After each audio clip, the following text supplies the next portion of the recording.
Happy Thursday, everyone, and welcome to Something to Talk About Live. My name is Jamie Hinkle. My pronouns are she and her, and I'm the Learning and Inclusion Manager at pflagnation.al.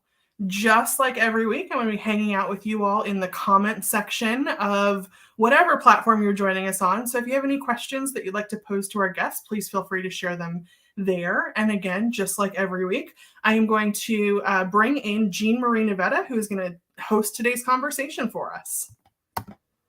Hi, Jean Marie.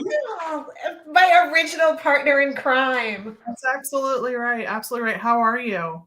I am really excited about this show because this is one of the most fascinating conversations I think we can have. But I'm super happy to see you. Usually it's me and Liz, but she's left us both unsupervised for the day. She has. And you must also be excited about being out for the next 2 weeks and going on a grand adventure with Jude. I am. I'm super excited about my vacations, but we're still going to have new shows because we recorded some great content. So everybody should keep watching. But thanks for getting us started, Jamie. Maybe we'll see you later, depending on questions. I'll be back. See you later. Hey, everybody. My name is Jean Marie Nevada. I am the Director of Learning and Inclusion at pflagnation.al. My pronouns are she and her, or if you speak Spanish, ella. Every single week, we get together to talk about LGBTQ inclusion and equality. And this week, we have a super fascinating conversation about conversion therapy. So for those of you who would like to check out this week's article, it is written by the absolutely amazing and incredible Jen Christensen for CNN Health. It was entitled "Conversion Therapy is Harmful to LGBTQ People and It Costs Society as a Whole," study says. So let me give you a couple of the highlights from that article. So the study that it's referring to analyzed 28 earlier studies and found that people who underwent conversion therapy had serious psychological distress, had significantly higher rates of depression and substance abuse problems, and higher rates of suicide attempts. But the really big, interesting headline was that over a lifetime, the estimated cost of this kind of, and I put therapy in big air quotes for everybody, amounts to nearly $100,000 per person, researchers found. To make matters even worse, more than 500,000 youth who are LGBTQ identified in the US were at risk in 2021 of undergoing conversion therapy. And those costs were actually estimated at about $650 million a year, with making the economic burden about $8.58 billion for a total burden of $9.23 billion. Meanwhile, if youth and other people were given affirmative, positive, science-based, healthy therapy, we would be saving a fortune over people's lifetimes, in addition to saving lives. So to talk about the study and to talk about the experiences of people who have undergone this truly barbaric process, we have two fantastic guests. One of them is Casey Pick, who is the Senior Fellow for Advocacy and Government Affairs at the Trevor Project and actually was one of the authors of the article. And we also have Garrard Conley, the author of the book Boy Erased, and a conversion therapy survivor. So hey, Casey and Garrard, it's so good to see you. Thank you so much for having us. Yeah, thank you. This is great. Thank you. I'm really excited that you're both here because I think you both bring so much to the conversation in very different aspects of the discussion. And Casey, I want to actually start with a question for you, because one of the things that I found really fascinating about the report, which was in Journal of the American Medical Association Pediatrics, was that it really took on talking about conversion therapy in a really unique way. It didn't focus as much on the immediate harms to people, but it talked about the economic arguments. I'm kind of curious, what was the inspiration behind actually doing this research and approaching the conversation this way? So LGBTQ people have been fighting the dangerous and discredited practice of conversion therapy for decades, since before it was removed from the American Psychiatric Association's diagnostic guide that they considered homosexuality to be a mental illness back in 1973. So what we've been doing ever since then is really raising up the stories of survivors, the expertise of medical and mental health professionals, the recanting from people who used to engage in conversion therapy practices saying it doesn't work. And at the Trevor Project, we see the strength and the value of all of these strategies, but we're always looking for a new way to make this argument. And so we realized that for some people, trying to realize that this is a practice that is still happening is just hard to envision. And the impact is hard to calculate when you're saying that 10% of today's LGBTQ youth tell us that they've experienced conversion therapy, but the general populace doesn't know how many LGBTQ youth there even are. So trying to do that kind of math gets hard to do, it gets abstract. Bringing it down to dollars and cents makes it really concrete in a very powerful way that we hope will persuade lawmakers and policymakers to take this issue seriously. Thank you. I love that answer, because when I was started to read the research when it came out, I thought, what a unique way to approach this for people who maybe weren't listening to some of the other numbers, but I didn't even think about how hard it is to sometimes even in people's minds calculate this. So Garrett, you were actually somebody who experienced this firsthand. You documented it in Boyer Race. And the effort around conversion therapy, both what it looks like and efforts to fight it, have definitely evolved over the years, as have the way people talked about it. So first, I'm kind of interested, did you ever think that the efforts to ban this practice would become as widespread as they have? And do you think that research like this actually helps advance the conversation? Oh my God, does it? I mean, I've been waiting for something like this for a very long time. I'm just so appreciative of Casey and so many people that have worked on this.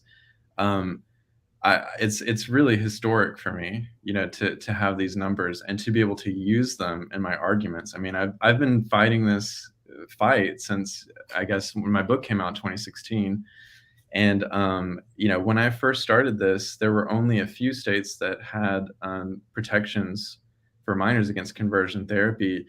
And now we have, at least half the states with some form of protection, which just seems unfathomable for me right now. And then the other part of this is, I was doing a lot of this work with a lot of wonderful organizations, but we didn't always have the numbers, and the Williams Institute is one example of this, a think tank, an organization that discovered that, the number of people who had been involved in conversion therapy in the US alone was close to 700,000 people. And that gives you a concrete way of picturing survivors of conversion therapy, So, with those numbers, you can look at the equivalency of Boston, for example. What does it look like if we build up Boston with survivors of conversion therapy? Yeah. And just as Casey was saying, like this kind of concrete reality, being able to talk in these terms, to let people know that this is not just some small issue, that this is affecting a lot of LGBTQ youth. It's life-saving. It makes my job so much easier. I'm not smart enough to do this work myself. So I'm just incredibly indebted to these researchers. I have to say, many years ago, when I was trying to understand this issue better, I actually attended a couple of conversion therapy things, just went kind of undercover a little to see what it was like. And I think the biggest thing that shocked me was walking into a church where there were over 1,000 people and every single seat was taken. And next to every adult was a young person. And it was a chilling experience, to say. But I think when you say Boston, I mean, when you actually visualize it that way, what an unbelievable way to look at it. So Casey, one of the interesting things that has happened in this conversation is that the language around conversion therapy has been evolving. Part of that has been because of how it has been addressed in legislation. But this language has really changed. We've seen the Pray the Gay Away, we've seen reparative therapy, conversion therapy, sexual orientation change efforts, gender exploration therapy. What does this change in the language tell us? Is this our opposition working very hard to try to confuse people about what is actually happening? And what should people be paying attention to as this conversation, the language of this conversation, evolves? Great question. So what you're seeing happening are really two parallel trends. The practitioners of conversion therapy know that as people come to understand what this is, what it means, and how harmful it is, that it becomes stigmatized, rightfully so. And so over the years, we consistently see a rebranding as they try to get away from whatever term we have successfully educated the public about. On the other side of things, because of that rebranding, advocates for protecting young people have had to come up with language that is broad enough to encompass whatever new term, whatever new bottle they want to put this old wine into. this is actually really well exemplified by the name change of one of the largest associations of practitioners of this. They went from being the National Association for Research and Therapy of Homosexuality to calling themselves the Alliance for Therapeutic Choice and Scientific Integrity, really embodying how they've had to get more and more vague about what they're doing, and also how they've had to just engage in attacks on the legitimacy of major medical and mental health organizations, ethical providers of care, and just research. I'm actually just going to ask you a follow-up on that. So as an expert working on this issue, what is the language that you suggest that people should be using when they are talking about it? As a lawyer, we use the phrase sexual orientation and gender identity change efforts because it's broad enough to encompass this, and it doesn't get you into the debate of, well, it isn't therapy at all when we say conversion therapy, and nothing's being converted. That said, in just general dialogue and conversation, conversion therapy seems to be the best known term and the most commonly used. So whichever that context you find yourself in, just know that it's about any treatment or practice that tries to change someone's sexual orientation or gender identity, and that it doesn't work. It is neither conversion nor therapeutic, and I feel the need to make air quotes all over the place, which makes me look a little out of control. Garrard, so I think people are often shocked when they learn what this is. I think they're even more shocked when they learn that it is still happening, and it's still happening at a pretty alarming rate, as we can see from this research. And yet I keep thinking about this is happening, in some cases picking up speed at a time when we are seeing more and more acceptance for LGBTQ people. So you are very much in this as somebody who went through it, as somebody who talks to a lot of people who have been in that space. What kind of experiences are you hearing from people who have gone through this recently? How is it somewhat different from maybe what you experienced? And what does that look like? Well, I think it's different in every country. I was touring in Germany, and I remember one talk, someone in the audience said, well, we don't do that here. And anytime I hear that, I'm like, who's going to come out of the woodwork and tell me that they do, in fact, do conversion therapy here? And, like at the Q&A, after the Q&A, someone came up and said, actually, I went to a clinic that was like over in another town. And she had described more of the kind of therapy that I went through, which was a kind of, I feel like I'm going to put air quotes around everything again, talk therapy, group therapy. But really what it is shame. It's just shame and fear and self-loathing therapy. Like that's what they're doing. So that's what I experienced. I didn't undergo anything like electroshock therapy, although I do know that sometimes still happens. I think that there are a lot of insidious forms, just the way that Casey was talking about these rebranding moments that are happening in the conversion therapy world. I get told often, oh, well, the things that we saw in the Boy Erased film, we don't do those things. We don't hit people with Bibles or, make them see their own funeral. And they're always trying to like shift. I see what people write sometimes, and they're like, well, don't believe that conversion therapy looks like that. That's not what it looks like. And yeah, sure, sometimes it doesn't look like someone beating people with a Bible or making them watch their own funeral, but it almost always, I would say always, if it's conversion therapy, is an attempt to make you feel shame about your identity, about something that's essential about you. It is a often humiliating experience in which you're expressing, sexual fantasies or personal experiences with a group of people who are very hostile towards you. Think about what that's doing developmentally to a child, right? Like a teen, preteen, their first sexual experiences or thoughts are being shared with people who are hostile toward them and who are making them feel extreme shame. And that is the kind of stuff that I find is consistent across every story I hear. And, I talk about this a lot. It's always important to recognize that there's a difference between, a conversion therapy facility or an organization and what might happen in a pastor's office, for example.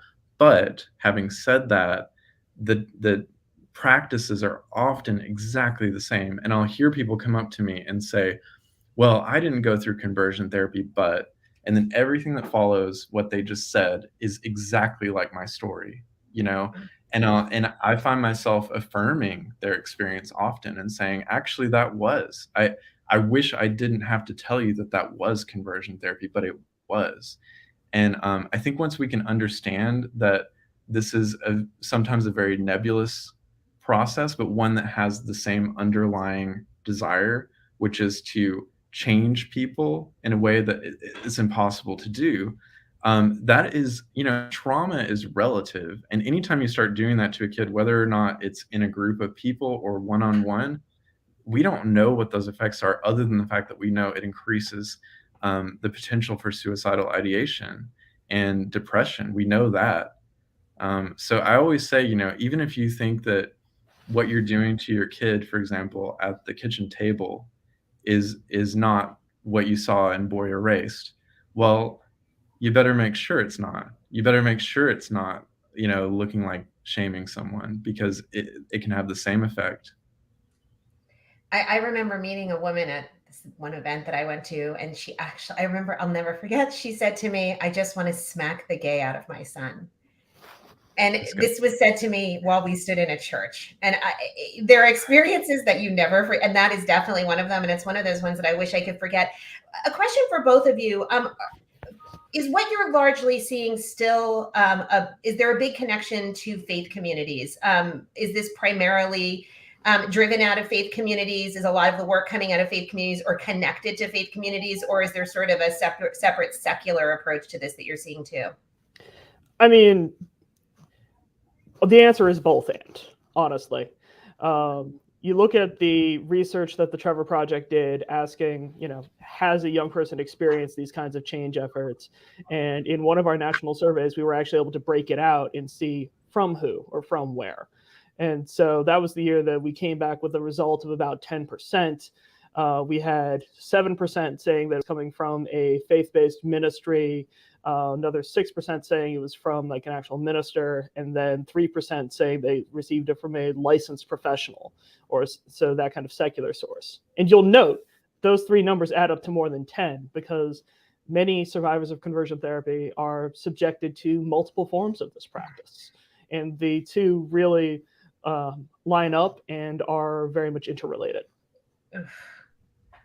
Yeah, I mean, I have mostly anecdotal evidence on that, just because I do a lot of talks around the country and speak with a lot of survivors, and also, my inbox is filled with survivor stories. And the common denominator is often I mean, yeah, they're from a faith background often, but for me, I make a distinction between a rational faith background in some ways and the fundamentalist type of thinking that I went through.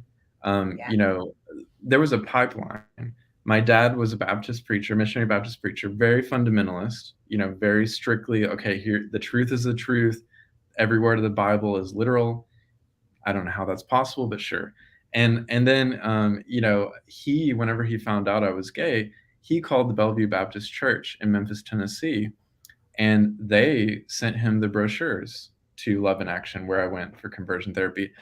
And so, these networks that are in place, they're not always, you don't have to dabble in conspiracy theories to understand that there is a connection and a pipeline that sometimes exists, where it's like word of mouth inside of a community, and that community is often fundamentalist. And I don't hear, people that have more varied faith experiences outside of fundamentalism saying that this is happening that often. I do sometimes, but most often it's from a very black and white, no gray area world that these kids are coming from. Yeah. And I mean, and to be clear, there are lots of faith traditions that are incredibly affirming of our identities. Yeah. But I think it's just so unfortunate this often gets, it becomes very centered in religious communities. Casey, I want to actually ask you a question that a couple of us have been talking about, which is about how this is playing out around the world. Recently, the United Kingdom made a lot of news because of a last-minute cancellation of an upcoming LGBTQ conference that they were doing. And the cancellation was largely based on some stuff that's happening in the UK right now around conversion therapy as it specifically relates to gender identity. Could you explain a little bit a little bit, because we know there's a lot about what's going on there and what the conversation looks like. Yeah, happy to. So the fight to protect young LGBTQ people from these change efforts is absolutely global. So we have seen legislation recently passed in Canada, in Germany. I presented to a conference in Jakarta not long ago on these topics. But as you said, right now in the United Kingdom, there was a conference that was supposed to be held speaking to the importance of protecting LGBTQ people and their needs. And the organizers of that conference and many of the participants pulled out after the government went back on a promise to pass a law prohibiting conversion therapy. Really, what it did was it said, we will move a law that would prohibit conversion therapy based on sexual orientation, but which would not address change efforts directed at an individual's gender identity. Sort of the same sort of bifurcation that we saw in the United States proposed several years ago with the Employment Non-Discrimination Act, where they thought to leave out the T. And the activist community there responded in very much the same way of, no, this all goes together and has to go together. This is particularly true in the context of conversion therapy, where if you look at these practices, they have always been so rooted in policing an individual's gender. Even if what they were targeting was an individual's sexual orientation, who they loved, so much about the shame and the practices is aimed at, we're going to change who you love by changing how you do gender. They're going to make a more masculine woman behave in more feminine ways, vice versa. So there really is no way to separate out sexual orientation and gender identity when you're talking about conversion therapy. And all of it is toxic. All of it is dangerous. What happened in the UK? Are you seeing that sort of bifurcation happening in other countries also when it comes to this effort? I've seen some discussion of it and debate over it. The reality is we had been seeing conversion therapy as a movement fading for many years. And I think that they have capitalized on the growing visibility and fear and misinformation about transgender people for the conversion therapy movement to try and revive itself. So that's been a big part of this rebranding. And so they have been targeting a lot of the misunderstandings that people have about gender identity, particularly as it applies to young people. So I fear that we may see more attempts at this kind of bifurcation, which is why that it is really important people know that there really is no way to divide these two concepts out. And Garrard, do you have anything to add to that? Because I was watching you as Casey was talking. I'm like, all of it, so much of what they're doing right now makes my experience in retrospect make more sense. Again, I'm putting in quotation marks. None of it makes sense what they did, but I'm seeing their methods, right? So a lot of my conversion therapy counselors, well, all of them conflated gender and sexuality as if playing a gender role could change, your sexuality in some way. I laugh because it's absurd. Like, we all know that's absurd. But that was incredibly harmful. I feel like half of my recovery over these years has been coming into myself as a person that is the gender that I am. I'm not quite done with that journey, but like, they definitely side railed all of that. It's like, you have to stand a certain way, you have to wear clothes a certain way, you have to watch sports a certain number of hours, which is funny given the fact that I wasn't watching it for the right reasons. I was watching the guys. but it didn't work, turns out. Football doesn't make you straight, I guess. It doesn't work. Hasn't worked for me yet. It's failed all across the board on this call. And it's just incredibly insidious what they're doing to young trans kids. The way that they are turning them into kind of these villainous characters, and also the way that they are they're reigniting a movement through fear, which I guess I should have predicted. Now I'm like, well, of course they would do that. It's so frustrating because I've written about this several times, and The kind of ideology that people like J.K. Rowling espouse, which is so incredibly disappointing and harmful. It's like picking up steam constantly, and it's trying to divide the queer community in a lot of ways. I'll never forget when she tweeted this thing. I wrote a whole CNN article about it, like, because it drove me crazy, where she was saying that,